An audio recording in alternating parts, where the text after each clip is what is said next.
So this is Totally Detailed, and we have another podcast session here today with Barry Theal from SB3 Coatings. How are you doing, Barry? Oh, great, man. Great. Thanks for having me on the show. I appreciate it. It's okay, no problem. I hope I pronounced your last name correctly. Close enough. I've heard everything I say. It's actually pronounced Theal, Theao. Yep. But who knows, man? It's got like over the years, it got messed up spelling. My ancestors weren't the smartest people and couldn't spell their names properly at the time, you know? That's okay. So yeah, I get used to anything. I'm good with it, you know? Excellent. Cool. So obviously SB3 Coatings, is that what you've done all the time, or were you a detailer originally? Man, I have a long history of detailing. I actually started in high school back in 1993. I hate to say that because I'm sure you're probably right around my age, and you go back to 93, you're like, man, I'm getting a little older now. The grays are here. Fortunately, I still have some hair on top, but yeah, I started out, I come from a small town called Manheim, Pennsylvania, where we have the world's largest auto auction. Yes. In my town, and that's where I grew up. I'm pretty fortunate because like the whole town was in the 90s. There was about 60 detailing shops that were in a 2 mile radius. And I don't know the miles to kilometers conversion. I apologize. Hopefully, miles. We're on miles here. It's only Europe that's on kilometers, so I'm cool. Okay. Oh, very cool. So yeah, so we about 2 mile radius. We had about 60 detail shops, all catering to the auto auction. And I was a younger guy, and my first job was they said, hey, when they hired me was we just need you to put wax on the front of the car and take it off and detail it. Because it was like a production shop where we were doing roughly about 60 to 70 cars a day at that time, with a lot of employees just pumping them out, full corrections, wet sanding, the whole 9 yards. And about 3 weeks into it, one of the guys that was just wet sanding cars came in drunk, and they fired the guy, And here I was, this little 15-year-old kid, wet behind ears with detailing. And they said, hey, we're going to teach you how to sand paint. So I literally detailed cars for about a week and a half, and they threw me back into what they called the sand bay. And they said, here's a sheet of 800 paper, hand sand it down flat. And then they taught me how to hold a rotary with a wool pad. And all I had to learn how to do was sand the paint and then get out my sanding marks. Somebody else fixed my rotary marks back in the day. So it was great. I mean, it was easy to sand paint, but it was hard to get out my marks until I learned how to properly sand. It took me a couple cars, but I did that for about 3 years. And then I got out of high school. I went to the military, got out of the Army. I was in the United States Army. I was an infantry soldier. Got out, and I came home not sure what I wanted to do with my career. My parents invited me back into their place, in my early 20s, gave me a place to stay. I took a year, and I just wanted to figure life out. Did I want to go to college? Did I want to find a job in a factory and just build my career? And I got bored, and I went back to the original detail shop that I worked at in high school and asked the guy if he was still hiring. And he said, yeah. And I was never a car guy, but I had such a passion for detailing. For me, it was a stress reliever. It cleared my mind. And I just loved the before and the after, whether it was cleaning leather properly or removing scratches, something like that. I fell in love with detailing. Ended up in my mid 20s to late 20s, bouncing around to a few detail shops and dealerships. And along the way, I learned a bunch of different things. And I ended up starting my own detail shop called Presidential Details. I started with one person, just myself. Within like a month, I hired 2 people, who is now, one of them is my business partner, going back to like 08. I think it was 07 maybe. And then ended up having Presidential Details. I had 2 shop locations, one specialized in like your high-end concourse type detailing. Hmm. and the other one was more production, or like your valet, I guess you guys call it, Yeah, yeah, where you're just pumping cars out. It got to the point where I'd say, I think my biggest, I was 25 employees, and we were doing about 400 cars a week, yeah, anywhere from about 2 to 400 a week. And I really, along the way, I got in touch with like product manufacturers, started working with like 3D products. I did some stuff with Meguiar's back early on when they came out with the microfiber pad system. Hmm. And I really fell in love with like the science of what we do. And like detailers, you say, hey, this is how you polish paint. But do you know what goes on while you're polishing paint? Do you know how the abrasives break down, what speeds and things like that do? Kind of like you, Richard, when you're doing leather repair, you can sand down the leather and throw a primer or whatever you got to do and then paint it to match. But what is that sanding actually doing? What is the primer doing, or the bonding, or whatever, all the stuff that you do, which leather repair I'm not good at. I was never properly trained. And it's one of those things where, though, I fell in love with the process more than doing it, if that makes sense. yeah, yeah. And along the way, I credit a lot of my success now to Tunch Gorn, who owns 3D Products. He was a huge mentor of mine when I worked with 3D Products for years. I did a lot of product development with him, things like that. And then I started a brand with my partner called Americana Global. Well, at the time, it was Americana Car Care. We had that for about a year and sold it to some people with Ceramic Pro, which is now known as Americana Global. And then right away, as soon as we sold that, we came out with a coating brand called SB3 Coatings in the middle of what I like to call the coating wars, where everything was. I think I came right at the end of that mess, Yeah. And as a detailer, I don't think people took us serious when we went to launch. Oh, like another project Barry's doing type deal. And in the first year, I ended up closing all my detail shops Hmm. and realized that I have a passion for helping others grow. I had a very successful career, but what really drives me now is when you begin to learn the processes, you're always going to learn the processes, but Yeah. eventually you have to kind of move on in life, I think. And I was kind of getting bored with the detailing side, and as SB3 began to grow, I found peace in myself, helping others grow their business and almost mentoring in a weird way. So when we launched SB3, it kind of grew pretty quick. Mm-hmm. Within the first 3 years, it was like boom, boom. We started adding countries and distribution, and all of a sudden we were like, wow, how did this happen overnight? And here we are today. I mean, we started with 3 products, and I think we have distribution. I can't even keep track anymore. But I think we have distribution now in 25 countries. Wow. We're all over the UK, Northern Ireland. Yeah. We got Johnny Hamill over there who's doing a wonderful job.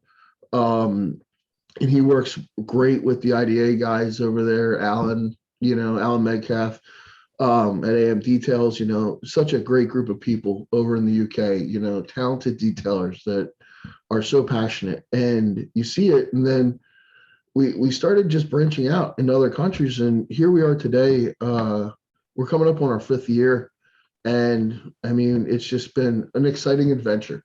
Yeah. It's been phenomenal. I ended up, getting active with the IDA. I became a certified detailer, got skills validated. Just recently got my RT, to help train. So this year at Mobile Tech, I'll be doing a lot of trainings down there, helping out there with the IDA as well. Yeah. So it all kind of, again, it goes back to taking my knowledge and sharing it with others, Yes. and learning things as well, like you, I'd love to see one of your courses and see what knowledge I could pick up from you in the leather industry. It's such a untapped market, I think. Oh, it is definitely. The leather certainly is an untapped market. It's the same with the coatings. I mean, there's so many different things coming out in the coatings industry. I mean, you've obviously got graphene and stuff like that now as well, and it's almost like where does it end? What's the next thing? Is there something different other than standard coatings? Is there going to be another type of coating other than Yeah, coatings? it's yeah, that's tough because I'm not sold on graphene yet. No. Honestly, I know people are. I personally am not. I obviously in the car industry, we all have our own perspectives of things. Yeah. About 5 months ago, I had a chance to speak at the World Nanotechnology Show, which was all about nanotechnology. From ceramic coatings to graphene to you name it. Some of the top chemists and scientists in the world were at the show, and I had a chance to speak on uh, ceramic coatings and nanotechnology as far as protection. They brought me in for that, and I was this detailer in there with like these world-class chemists from like BASF, totally out of place. But in the end, we all got along. And I talking to people outside of the industry, about graphene, they all said graphene's legit. It's gonna be here eventually, in the next 20 years, graphene will change a lot of stuff, but a lot of it has to do with conductivity. Yes. Like car batteries, things like that. As far as coatings, when I asked these chemists about it, and they all know ceramic coatings, a lot of these guys have been messing with ceramic coatings on electronical stuff for years to help prevent corrosion before the automotive industry. So these are guys that like pioneered the coating industry. Yes. Every one of them said that graphene cannot be mixed with a ceramic. Yep. And it separates. The moment it separates is the moment it loses all capabilities. You can't shake it back up. That's it. And I thought about that, and when you look at these ceramic coatings, they all do the same thing. The graphene sits at the bottom, and they're mixed with ceramic. And everybody has their opinion. That's my personal opinion, but my opinion came from education. Sure. Outside of our industry, talking to guys who formulate this stuff and learning. And as like with us with SB3, we do not have an in-house chemist. Some companies do. There are a lot of companies that do manufacture, but what's nice about us is as our company grew, every coating manufacturer reached out to us. They said, who are these guys at SB3? We want their business. And literally, I have every coating manufacturer in the world sending us products. We have a shelf in our back room, and it's all products of coatings. And it's so bad now, I don't even know who sent me some of these coatings. Some of these coatings say like 30H on them. Like, come on, man. You know what I mean? Like, sell me real stuff. But so my knowledge of coatings has grown vastly over the years from talking to multiple chemists and not being tied down to one, if that makes sense. Sure. So is graphene, in my opinion, great? I don't think our market's ready for it yet. I'll let it at that, if that makes sense. Yeah, definitely.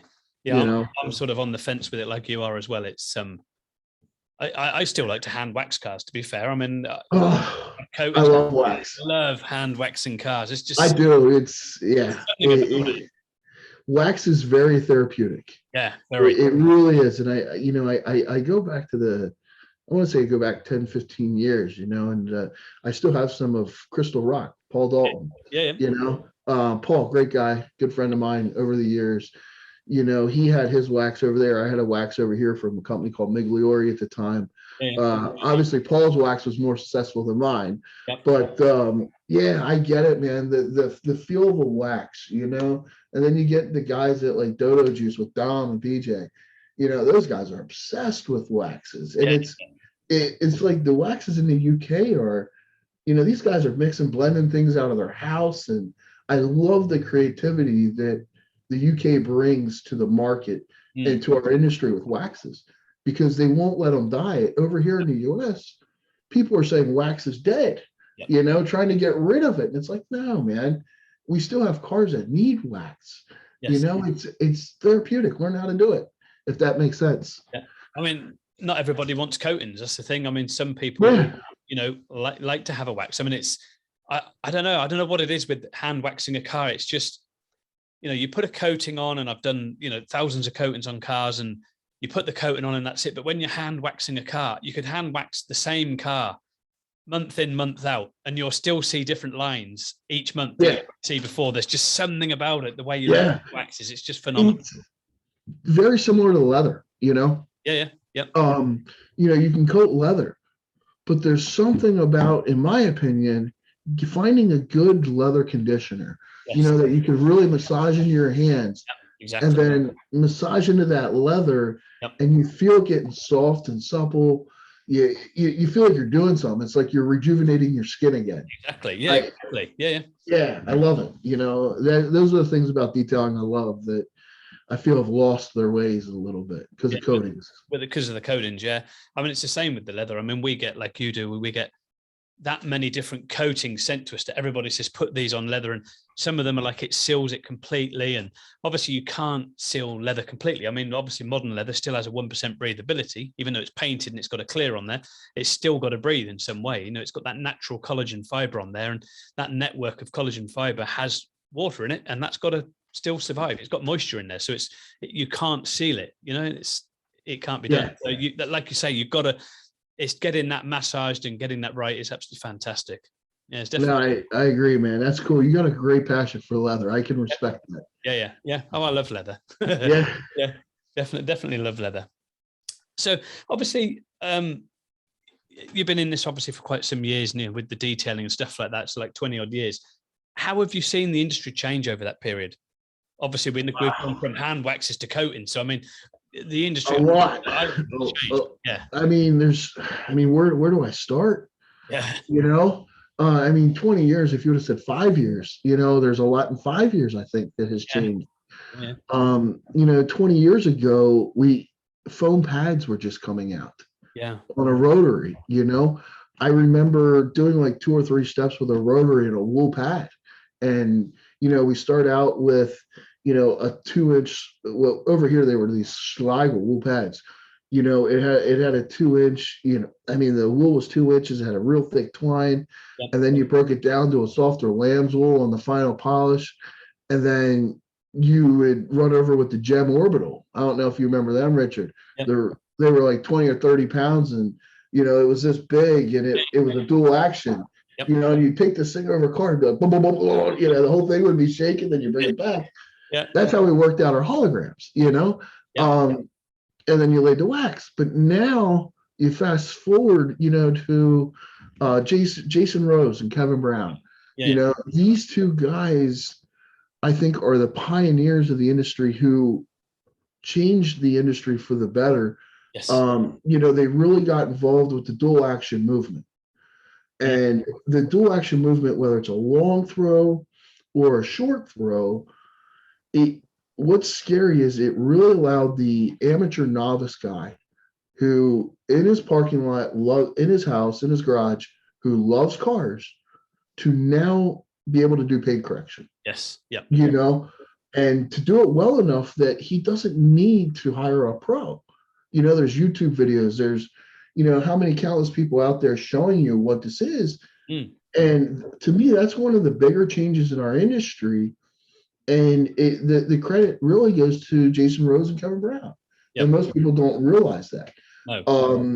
Those two guys there kind of really changed the paint polishing side of the industry.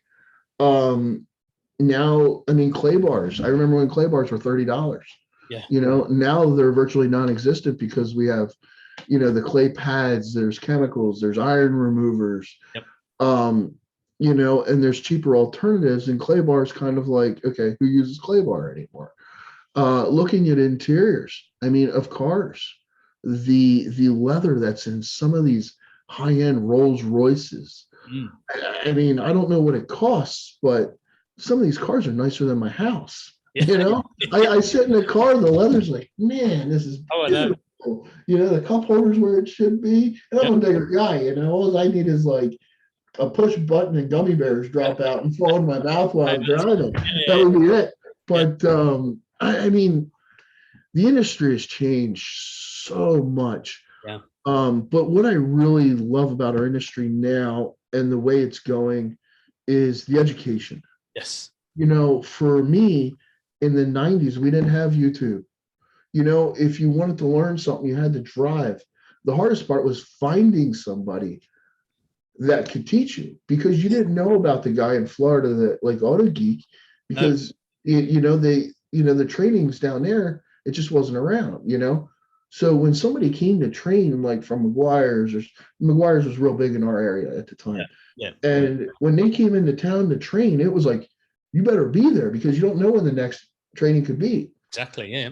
Now I can hop on YouTube, I can hop on Facebook, Instagram. There's so many videos about detailing and the education side of it. It just blows my mind. Yeah. But what I see now more is, and I travel a lot, do a lot of trainings, you know, a lot of mentoring, things like that, is now it's not so much, hey, I want to show you how to wash a car or clean wheels or do paint correction or interior stuff, which I think the industry really needs to relook at interior detailing. Yeah. I think that got pushed away because of coatings. Yep. And I think that's going to hurt a lot of guys eventually longer because if you don't know how to clean an interior, you know, I always had a philosophy. I had a manager that said, Barry, do you know what? The outside of the car creates a shine that brings the customer to us. You properly clean the interior of a car. That's what will keep that customer coming back to us. Yes. And that's where the residual money is made. But now we have guys in the education where it's not just about detailing, it's more, let me tell you how to run your business. Yes. You guys are now we have detailers that are incredible marketers. They're expanding into paint protection film, tint, to where all these were specialized. Now detailers are bringing all of this in-house. And now they have a chance to make more money. They're learning how to run a business. They're no longer detailers trying to run a business. Now they're detailers who can run a business. Yes. And that's one of the things I think our industry lacks is, especially a guy like me. I started in business, no college education, had a high school education, and I'm dyslexic. A lot of guys know that. You can see it in my typing. I don't hide it. I'm actually proud of it. But like I had no idea how to run a business. I was just good at what I did, opened up, and there's millions of guys like me out there in this world, in all industries, in all trades, who were tradesmen who wanted to become a business owner. And some failed, some didn't. I was fortunate that, you know, I made some big mistakes, but yet at the same time, I was able to push through them and keep going. And there's a lot of guys out there like that. But with our industry, I think now the biggest change is the education. I think. Yeah. I'm a firm believer in education, working with others, you know, especially with the IDA. You know, there's a training school I've been talking to that's like 4 hours away, called Detail King. You know, we're going to start hosting some IDA events out there. 2 different companies coming together, you know what I mean, and working together to better the industry. Does it get better than that? No, exactly. Yep. You know, yeah. I mean, it's crazy. It's a small world. I mean, like you were saying, you know, you're on the other side of the pond. You know what I mean? Yep. But in a few weeks, I'm going to be watching you. Yep. You know, meeting you, shaking your hand, and you're coming here. It's amazing, what this industry's done. It is. I used to spend quite a lot of time out in the States back in the 80s, and that's obviously where I learned on my trade. Traveling around all the car auctions with Cruise International, and obviously when Bill Hara died, the Hara Museum got split up because his wife obviously couldn't afford to keep it on with the death duties. Clyde Wade, who was the curator, I mean, that's where we learned all our trade. I mean, because we were literally in the restoration house of Hara's. I mean, watching cars being built from basically something that was like half of a chassis leg, and they were making a car from it, you know, because that was Bill's passion all the time. That was Bill's dream, you know, Bill Hara. I mean, they were, you know, they would have half a chassis leg, and he'd have pictures, and it would be just like this array of thousands of pictures and drawings, and they'd literally make a car from it. And watching these guys do that, and then it was just phenomenal watching them do things. And I remember them repairing one of our cars once. It was just amazing how they did it. It was phenomenal. And this was a Lincoln Town Car rental car, and you'd never tell that it had ever been damaged and painted. It's amazing. They were just absolutely amazing. what you can do with leather these days. I have a friend here that's really good at it, really good. Paul Ginder, really good at leather repair. And I've seen him, and we know that you shouldn't repair a 12-inch slice in leather. Keep it 6 inches. You know what I'm saying? Yeah, So a slice is long in the whole seat. Replace the leather. yep. Guys now can fix that and then get in there and not just fix it and glue it together, but now the texture's matching. Exactly. The colors match, and these repairs are holding up now, Yep. which is amazing. It just, yeah, things like that blow my mind, man. More power to guys like you, man. I wish there were more of you who could educate. I wish we could take you and just multiply you by 10 times and bring you over to the States and get all these guys learning this stuff, if that makes sense. I don't think my wife would think 10 of me, but there you go. Yeah. I think she'd be, if she saw 10 of me, I think she'd run the other way. Yeah, I hear you. My wife's the same way, I still wonder why she's with me sometimes. You know what I mean? Oh. Yeah, it just works. Great partnership. That's the main thing with it. So yeah, we both work in the business, and it's just a good partnership. But it is. I mean, education, I think, people, it's like when I started, like when you started, there was nothing there. There wasn't, I mean, when I began, there wasn't even bloody computers. When I left school, I walked out of high school at 14, and my head of school said that I was going to be a dropout and be in prison by the time I was probably 15, 16, and I've never been to prison, and I've never been in trouble. So, yeah, it's amazing. I had a high school teacher. I grew up science and math and everything. I was on point, pretty smart. I was one of those guys. I didn't have to apply myself, but I got through everything. But I really struggled with my English and my grammar, and nobody knew why. Dyslexia at that time wasn't a thing. I mean, it was, but not, people didn't know about it. Yep. And I had a teacher in 9th grade. I'll never forget her name, Mrs. Schlosser. She's like, she found the dyslexia, and she goes, "You know what, Barry, you're a good talker." And she goes, "That's going to take you far. You're going to be in the car industry." And I looked and I was like, I don't want to be in the car industry. I'll never be in the car industry. Never. I had all these, I was a golfer in high school. I had all these aspirations of being a professional golfer and going to college. And I ended up going to the military and somehow found my way into the car industry. And literally, I'm going back to she would have been my teacher in 92, 91. And just last year, I finally found her and we talked on the phone. Oh, wow.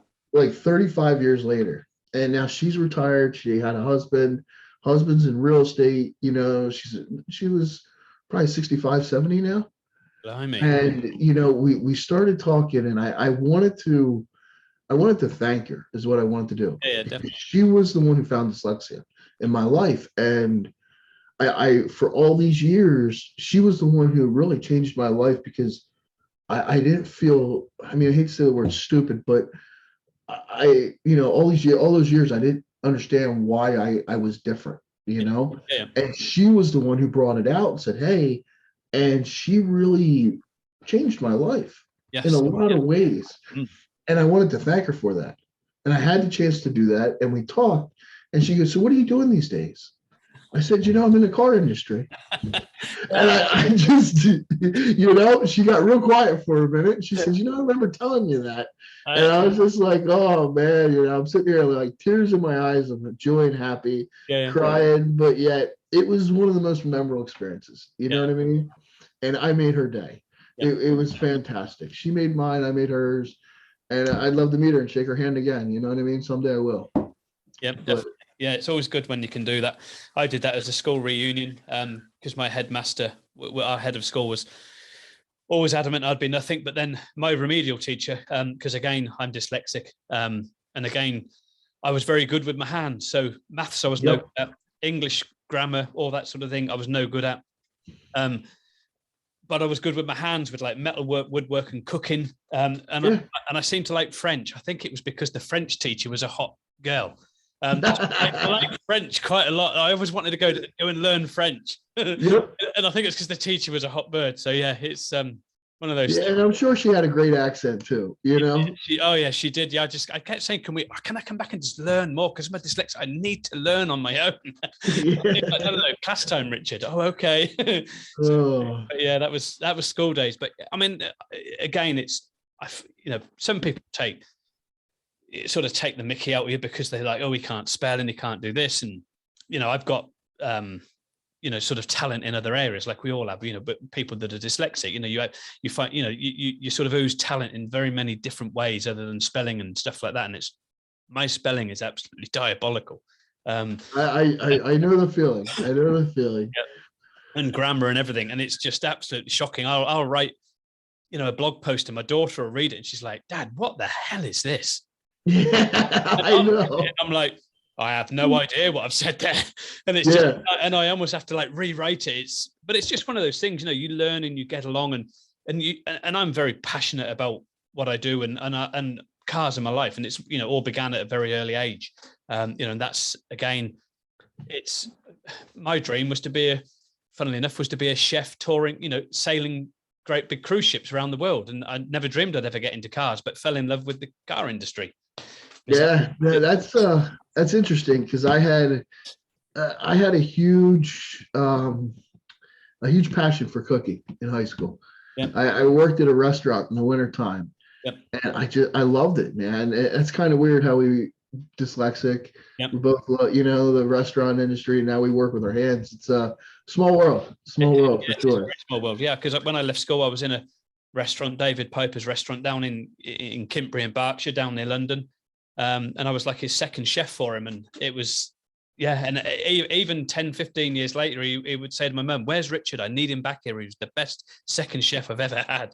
And she's like, "Oh, he's over in America doing cars." So, and every time I went back, he'd like, "Richard, are you here for a meal or to come to work?"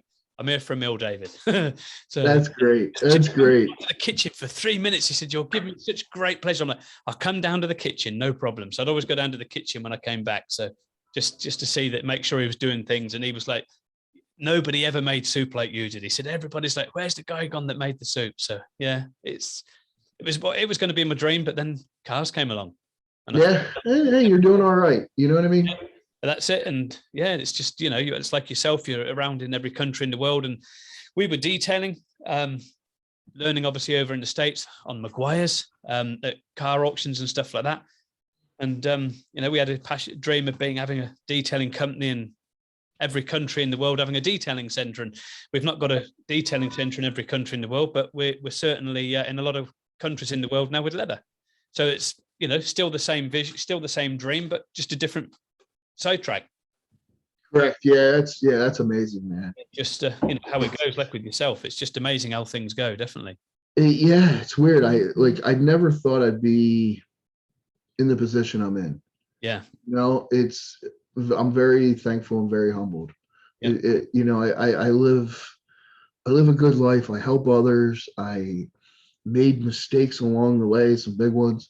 But in general, I mean, life is all right. You can have bad things happen to you, but you got to look back and be like, you know what? I get to eat. I get to go outside, enjoy the sun if I want.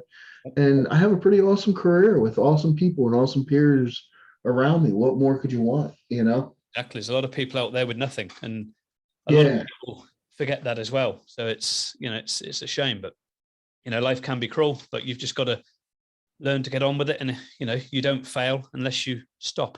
It's the only time you fail. And if you don't stop, you've never failed. And that's exactly what we've done. We've yes, we've had companies that have gone to the wall and we've started again, but we've still stayed within the same industry, and we've kept going, and we've diversified and diversified. And that's all you got to do is just keep on track, just keep that vision, keep driving, keep pushing forward, and keep those goals in your head. And the end goal is to be successful. But then again, how do you define success? Success to somebody could be having a multi-million-dollar company. Success to another person could be having a job, but they help and mentor people.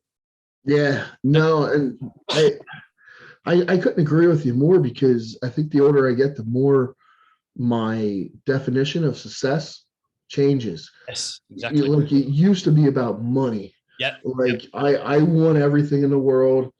I need to work hard, be successful at what I do so I can make all the money in the world. Yep. The older I get, the more I search for happiness. Yes. You know, I seek humility, and I think humility will bring me happiness. Yep.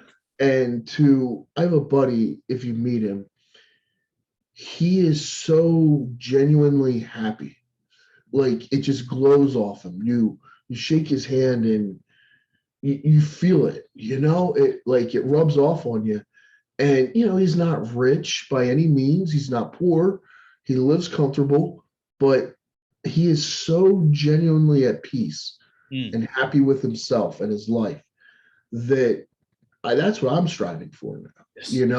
I'm not striving for millions of dollars or 10 cars or whatever somebody thinks that pedestal of success is.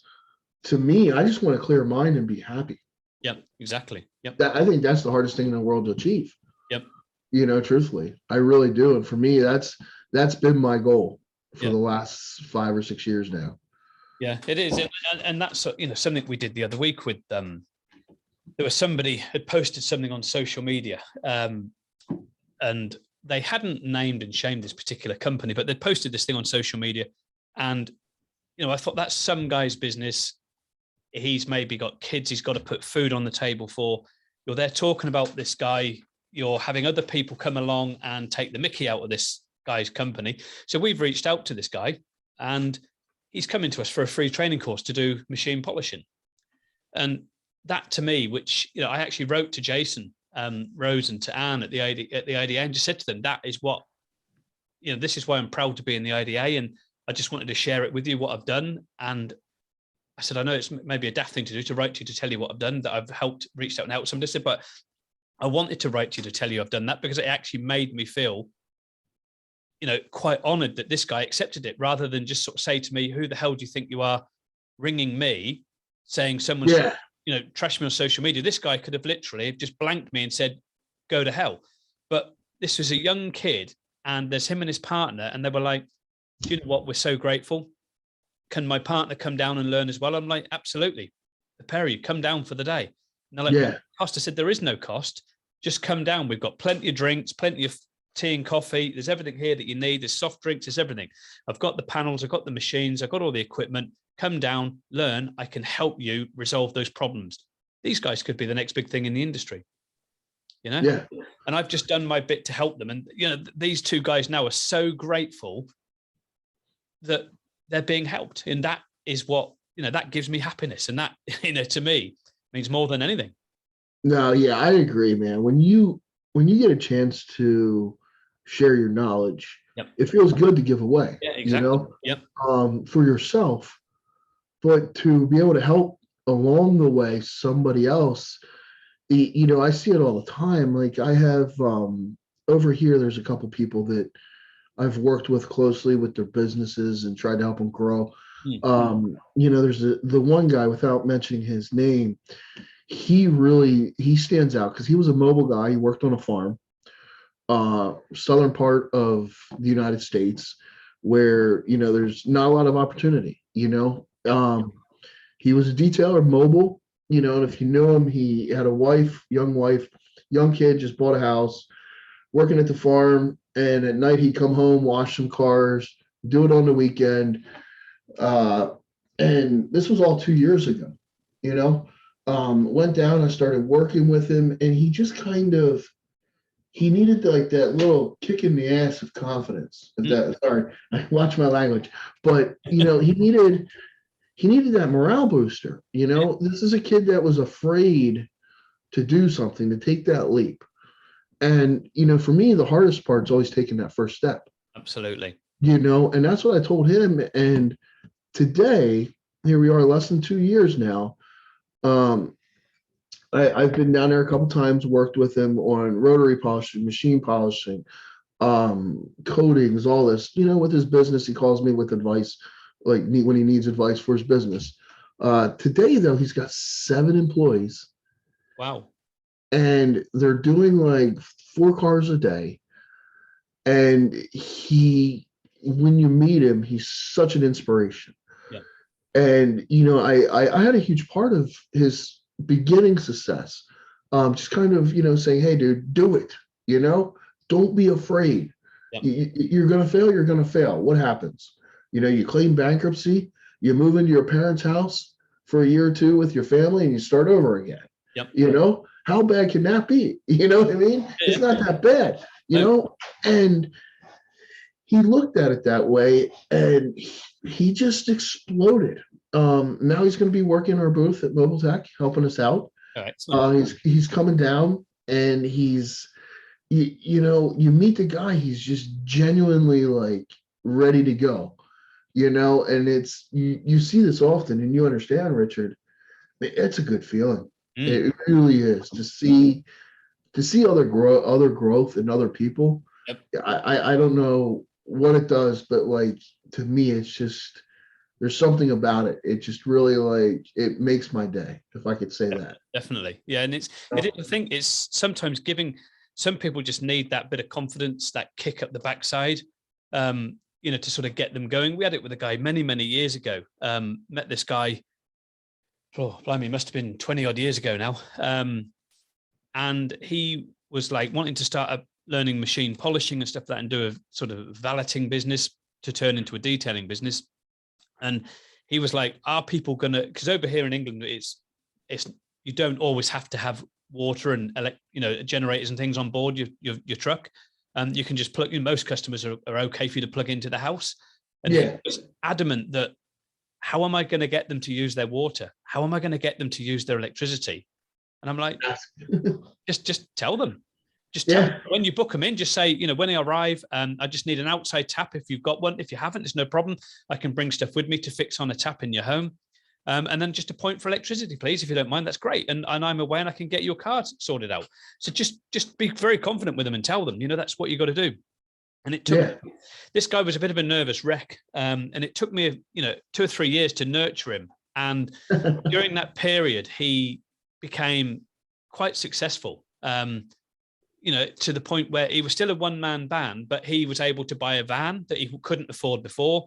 He was able to buy his own home and then a car. He got himself a girlfriend. He literally went from being what he thought was somebody on death's door doing nothing that would ever be nothing to being this very successful person, and nurtured him along, and that to me was, and he paid for one course with me for 3 days, and we literally nurtured him for 20 years. Yeah. And that's a priceless. It's you can't put money on that, but the guy, when I met him, I just knew he had something special, and we just need to get that out of him. He had it in him, and he had that experience. He had, you could tell he had that character to come out of him, and he could ooze that quality with what he was going to do. And he really was. I mean, his quality, once you'd got it out of him and got him to build confidence, it was brilliant, because he was like, it's like, how's anybody ever going to pay me £70, which is like $90 at the moment, roughly, to valet a car? And I'm like, they're not going to. You're going to charge him £100, which is like $130 sort of thing. Really? They're never going to pay that. So just tell them that's the price. Yeah. And they will pay it. And the first time he did it, he rang me up and he's like, this is amazing. I need to buy you some whiskey. He said, this is amazing. I've got my first job and it's £100 for this car. And I'm like, there you go. Well done. You've done it, and then by the time, it's like charging £600-700 for cars. It's amazing. Yeah. And the guy, it just gave him the confidence. And I think that's what a lot of it is just with people that you can sometimes tell they've got that qualities, and it's just getting that quality out of them, and it's kicking them up the butt to get them going. And that's what a lot of it is just getting them kicked up the backside to get them in gear to prove to them they can do this. And a lot of them don't believe they can, but they can do it. Absolutely. It's getting them focused. I think it's amazing what the mind can do if you push it. Yeah, absolutely. Yeah. The mind's quite capable of a lot of things. People don't realize quite how capable the mind is if you're prepared to stay focused on it and push it. And absolutely, you've got to believe in yourself at the end of the day. If you don't believe in yourself, then you've got a bit of a problem. Correct. You've got to believe in yourself. You've got to believe in what you do, and you've got to love what you do. If you don't love it, find something else that you do love. Yeah, yeah. I read a quote one time where this guy said, I've been at the same job for 40 years and I never worked a day of my life. Yep, exactly. Yep. And that again is that happiness that Yeah, I'm there. I don't feel like I work anymore, exactly. and I mean I'm here today. If you'd see me, I'm wearing I'm wearing sweatpants, Yeah, like but and it's 16 degrees outside Fahrenheit here. yeah, It's cold. yeah. Um, but I come in, I get things done, people are happy. And I really I don't feel like I work. I mean, and like we said earlier, in a few weeks, my job is going to Orlando, Florida, to hang out with other peers in this industry. Yep. And we're going to get serious during the day. We're going to have some drinks at night. I mean, not as many as you guys over there. I mean, the Scots and the Irish and the English over there, man. You guys know how to pound drinks. You know what I mean? Yeah. We tell you we're drunk, and you're like, "What do you mean? We're just getting started here, pal." Yeah. But that's my career. Yes. It doesn't get any better than that. Exactly. You know what I mean? And we get to experience this with other guys who have the same passion, and even now women. That's again when you said what's changing in our industry. Yep. I forgot, but there's a lot of women that are powerhouses in this industry right now. Yep. That are really taking the lead. And I hate to say this, but it's true. Detailing is a male dominant industry right now. Yes. It always has been. Yep. We can't argue that, you know what I mean? But at the same time, there's a lot of women in this industry right now that are growing leaps and bounds. There's one over here in the States, she's building a training center at her new building from ground up. Yep. Literally has bulldozers coming in. How many detailers can say that they own their own business and the ground? Yep. And they're adding a training center. Exactly. Right there, like a legit brick and mortar training center. I think that to me blows my mind because now we have women doing the same thing. Exactly. And that's where one of the biggest things I think you're going to see next in our industry to change is we need women leaders, because in our industry, it's all males, and women add a different touch to the industry, I think. And it's a good touch, how can we all come together and make the industry better than it was when we were here? You know what I mean? When we first came in, but and sorry to interrupt you there, but that just no, I absolutely agree with you. It drives me mad when people sort of try to shut the door on women in the market, because it's obviously my wife is in our industry, what we do, and it's amazing how many times we get people come to us and she will go out and she will look at a car to quote for it, and they will turn around and say, "Is there actually somebody here that knows what they're talking about?" And she's got just as much knowledge as what I do. And she'll, and she'll be very diplomatic, and she'll be like, unfortunately, it's like a synthetic leather that you've got in your vehicle, so it's going to be it's actually easier to replace it than it is to repair it, because it will go again. And then they turn around and say, "What do you mean a synthetic leather? Do you not know that I'm driving a Mercedes Benz?" And she's like, "Yeah, I do know that. I happen to drive an Audi myself and a Maserati, and it's, and she's like, I know what you're driving, but I'm just telling you, it is a synthetic leather. It's not real leather. It's like a vinyl." Yeah. Can I speak to somebody that knows what they're talking about? Well, she'll have already briefed me. So I'll literally just walk up to the guy and shake his hand and say, "I understand you want me to look at your plastic seats in your car." Yeah. I'm literally just straight down the line. And then he's like, "What do you mean plastic seats?" That's what she said. I'm like, well, that's correct. She knows exactly as much as what I do. And, it's wrong of you to come and say, "Can I speak to somebody that knows what they're talking about?" Because she does know. Yeah. And that's tough. I mean, I couldn't imagine being a woman trying to compete with that.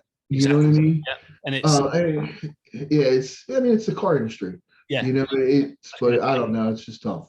Yeah, in today's society, you'd have thought people would have maybe learned, and with the amount of women sort of, that there are getting into the industry, we do need more women into it, and there's a lot of women out there, and I don't know whether they're just frightened because, like you say, it's a male sort of dominated industry, and it's whether they're maybe frightened to sort of shout about how good they are. And there's some phenomenal women out there. I mean, I've touched base with quite a few different women in the States that want to learn the leather side of it, and some of them want to host training. And it's brilliant, and we will be reaching out to these women again, and I think it's good. It is good. It is the more of them we see in the industry, the better it is, because I mean, again, I'm quite open-minded with everything that I do. I'll stand there and I'll watch people and I'll learn from them. I mean, we had it with a girl over in Europe once. We were watching, Esme, and she's very good. She's like with the guys from Angel Wax and stuff. She does like with Angel Wax Europe. She's like the sort of brand girl. And there was these guys just watching Esme, what she was doing. And I'm like, you're not even interested in what she's machine polishing, are you? And they were making some snide comments. And I just, nah, guys, go. You can't be doing that. This girl, and I just turned around to them and said, I'd like to see you go and do what she's doing on that car. Well, I can't machine polish. Right then, shut up. She's doing a better job than you. You've just admitted you can't do it, but yet you're there making these sort of lurid comments because she's a female. Come on, guys, give it a rest.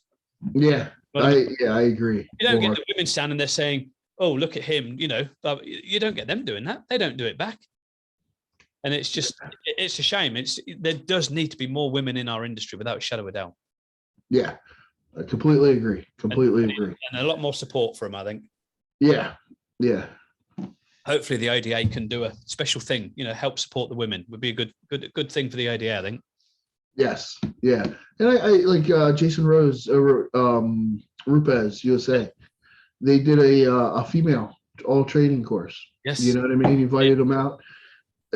Phenomenal. You know what I mean? But again, it's our industry. It's a tough industry to be in. No doubt about it. Yeah, it's definitely tough. Obviously, you got Sarah there with Rupes as well with Jason, so it's hopefully that'll do some quite good as well. Yeah. Yep. Definitely. So, what hobbies do you have? Hobbies, man. I'm refining myself, I think, as I get a little bit older. One of my biggest hobbies was I had such a passion for motorcycles. Obviously the Harley Davidson shirt I'm wearing. A huge passion for motorcycles. There was nothing like just hopping on a bike and feeling the wind and just riding. Yeah. I felt free. Sadly, as I've gotten a little older now and technology with cell phones and people talking, I ended up selling my last Harley. I had a couple of them, sold my last one just last year. I didn't want to be that guy that goes down again and not gets up, Yep. I went down once, not again. I gave that up. I have a huge passion for golf. Man,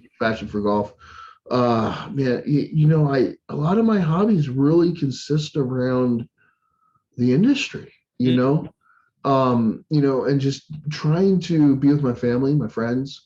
I'm focusing more on creating experiences in life. Yep. I love to travel.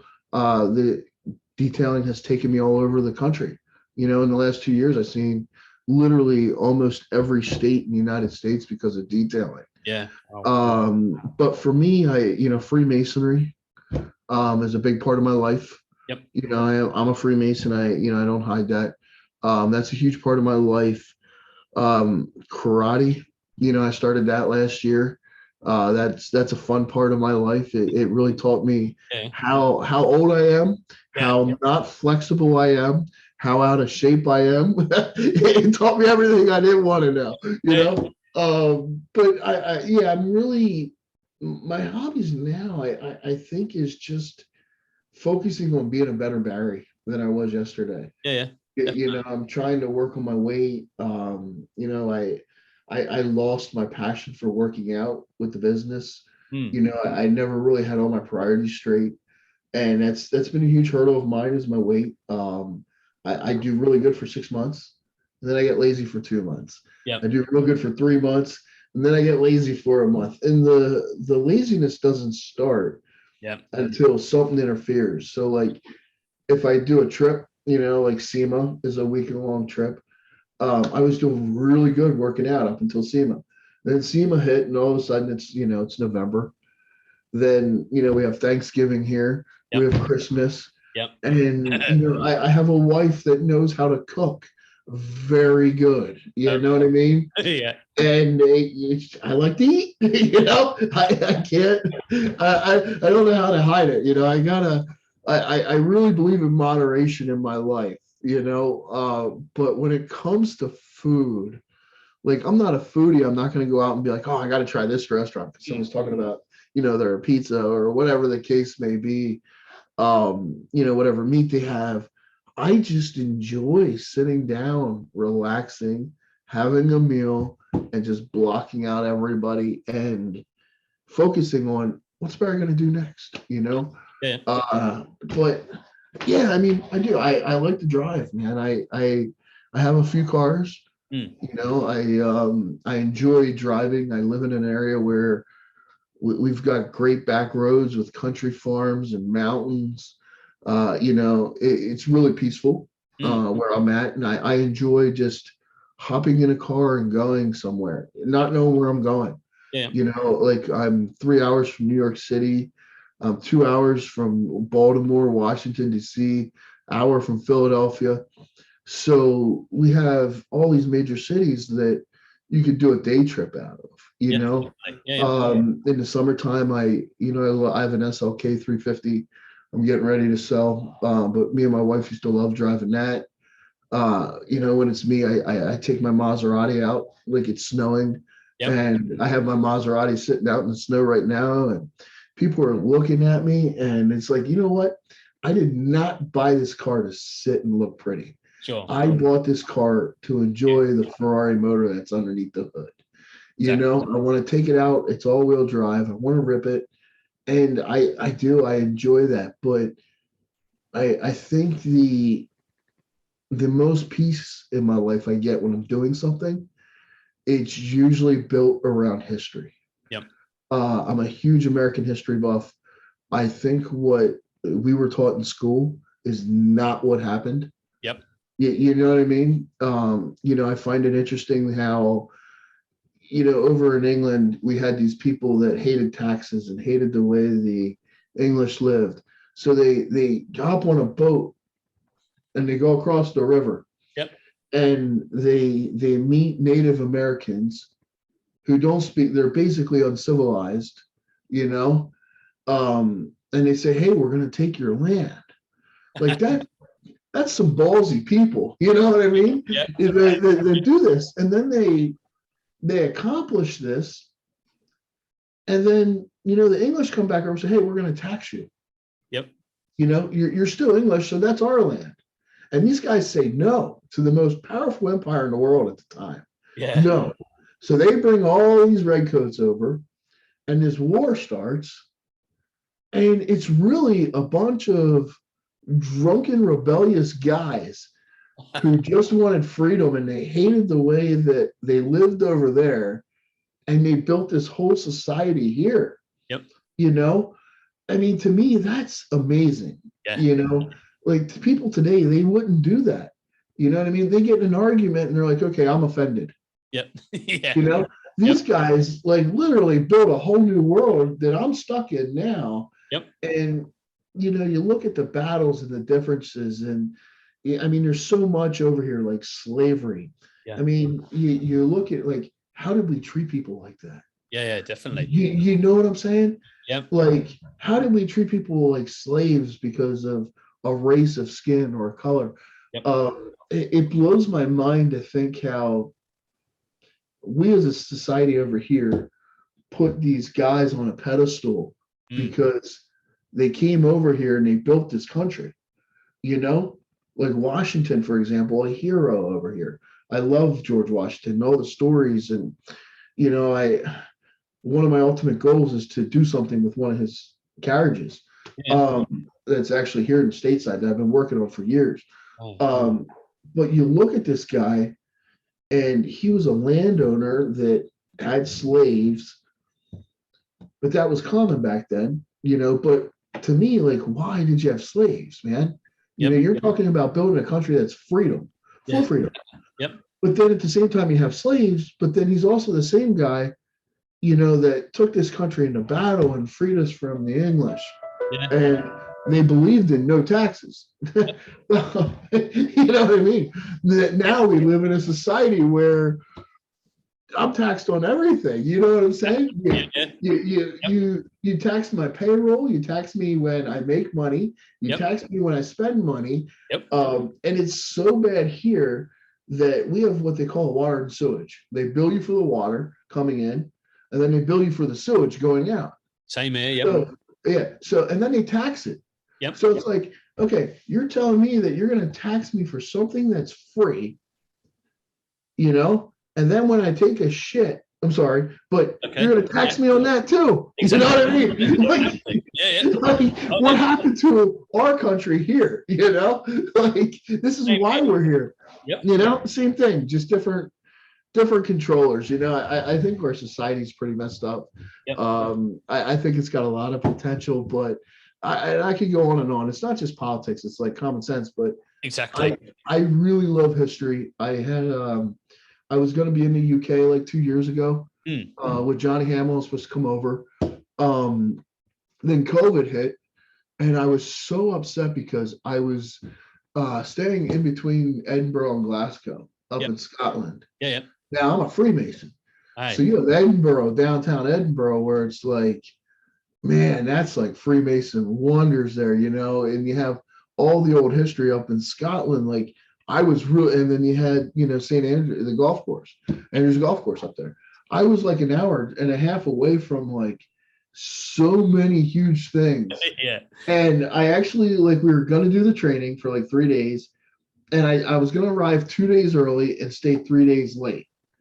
Just so I could see some of this, like, some of the stuff that, like the Roslin Chapel, that's a dream of mine to see that. And it never worked out, but someday it will. It just wasn't my time yet. But yeah, I'm a huge history buff, I think.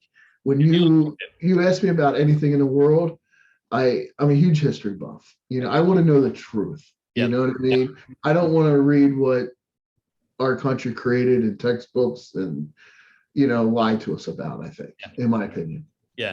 So I'm always intrigued about certain things about how we got on the planet and where the hell we came from, and very interesting. And it's just, is the world is the world flat? You know what I mean? Exactly. Yeah. Well, now this new space thing going up into this new big mirror thing going up into space, we might find out a lot more because it can see a lot further. So like science is another thing that I love. But if you look, like, when you look in my office, I got some cool stuff here. Like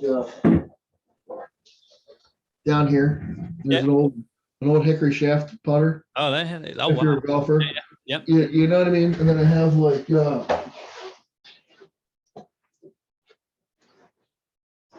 here. This is pretty unique. This was given to me. I'm a Knights Templar over here. And this is one of our old Templar swords that was given to me to use until I have a couple years till I'll have my own. But there's certain things you gotta, like, I could buy one like this new. But this was given to me, and you can see that it's like really aged. Well, you know what I mean? Amazing. This one probably goes back about 130 years to give you an idea. And I still use it, but it sits in here because, again, it kind of reminds me of things, So if you walk into my office, punching bag of karate. So I have like a variety of things here. Like I have a Pac-Man machine. That when I get really stressed out, I'll hop on my Pac-Man machine. And it's, I don't know if I can. You see it? Yeah. Excellent. So there's my Pac-Man machine there. I got a lot of books and stuff over here in this thing that I kind of do. Well, you can't see, but the light's kind of in the way, but on the wall over there, I was fortunate to help out with the Lake Country Udos when they did that machine. I got I think it's like 3 or 4 on the production number. Oh, wow. So I have that. I got a lot of cool sentimental things in this office, but again, it's like history, you know. I really, Yep. you nailed it. When history's my hobby, I think. Cool, wicked. So Yeah. Obviously, we sort of spoke about the next big thing in the industry. I think maybe women might be the next big thing in the industry. I'm going to agree with you on that. I think there's a lot of women getting into detailing. There's a lot we don't know about too, who aren't on the forums, who are working for somebody. Yep.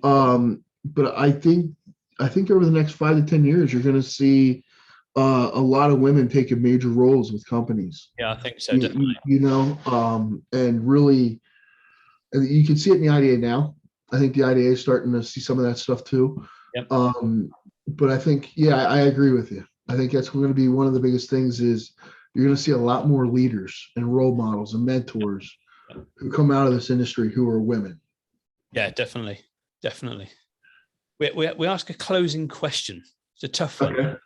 We ask everybody the same question. It's a tough question, this. Now, I got to admit, I've never listened to your show yet. I didn't even know about this. That's you know what I mean? So this is going to be the first time I heard it. All right, cool, good. So we always ask a closing question, and it is, if you could have told yourself one piece of information when you first started in business that you now know, what would it be? To hire a CPA and listen to them and let them do their job. Mm-hmm. And I'm open about this. I can't, again, I was a guy who was a tradesman who knew nothing about business. I knew how to run a detail shop because I've managed a couple along the way. But when it got down to the books, the nitty gritty, I remember my first year when it was all said and done and I had to do taxes. I was like, man, I'll push that off a little bit because I don't know what I'm doing. I got to hire somebody. Yeah. Next thing you know, 2 years came around, 3 years came around. I get a letter that says, hey, according to our records, you owe us about $250,000.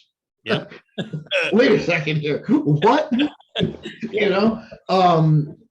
Long story short, I when it was all said and done, I owed about $60,000, and I had some hurdles. They pressed some charges against me for not filing taxes, and it wasn't because I didn't want to. I wasn't avoiding them.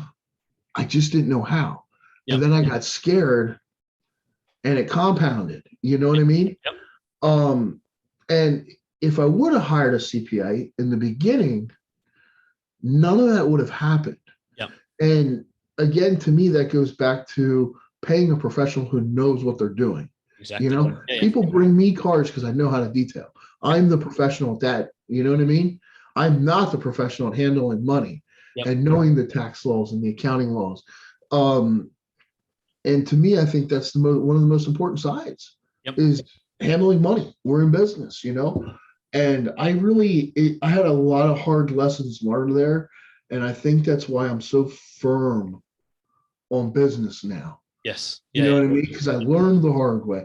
I don't want nobody to go through what I had to go through. Exactly. You know what I mean? The nights of wondering, okay, what's going to happen? Yeah. And then you get a letter and you're like, oh shit. Okay, now it's getting real. You know what I mean?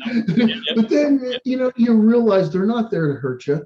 They're there to collect their money and they want to help you. You know what I mean?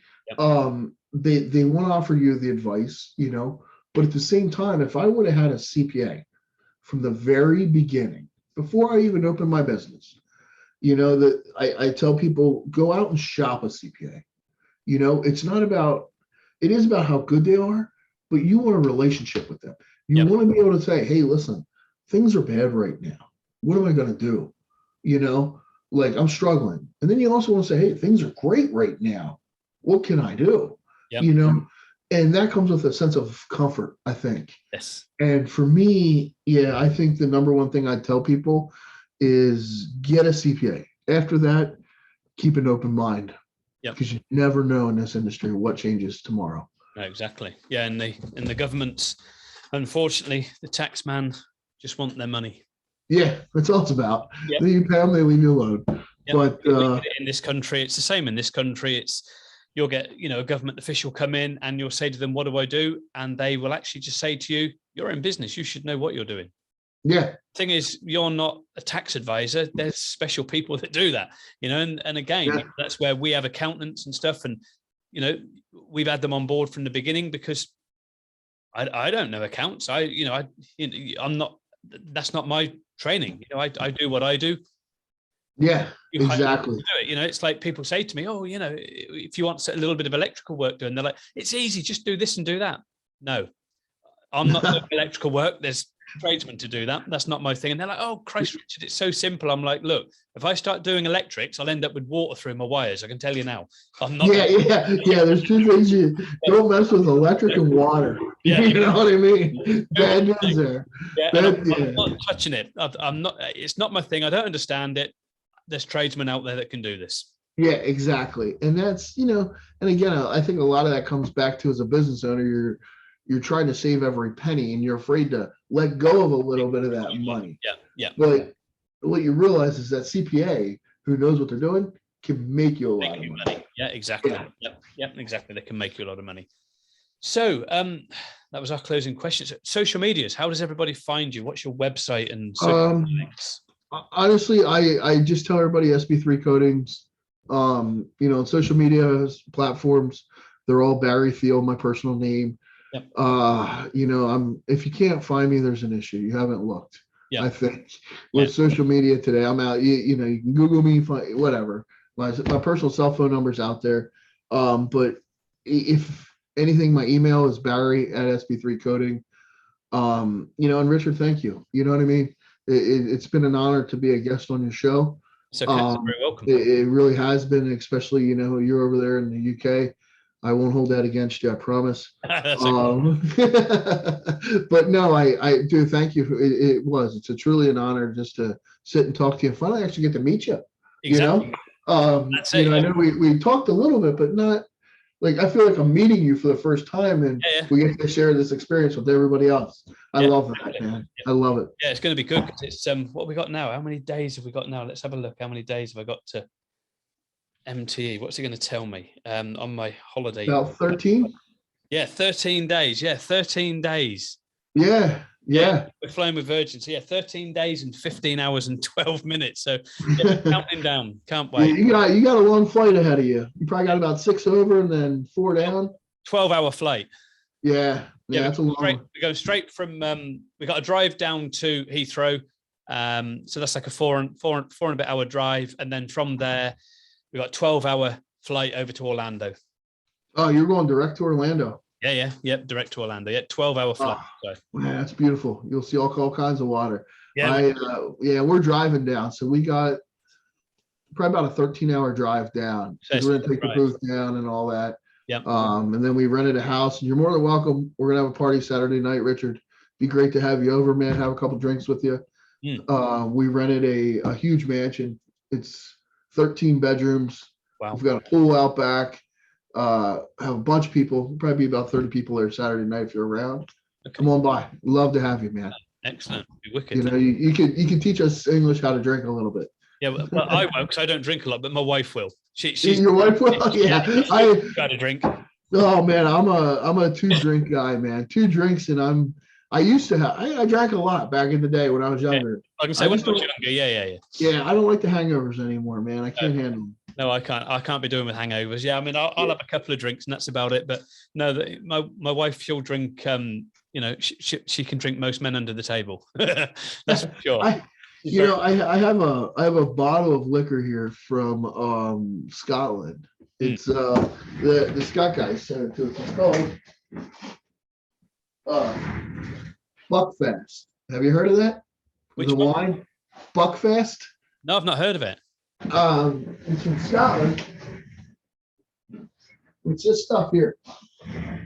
And I'm afraid to drink it because all right, okay. These guys from Scotland know how to drink. Yes, I know that. You know what I mean? Oh yeah. And they say if you drink one of these, you don't know what's going to happen to you. Oh my God. And that's a guy. That's the Scotland's telling me. Now I'm like, you know, I'm a 2-drink chump here. You know what I'm saying?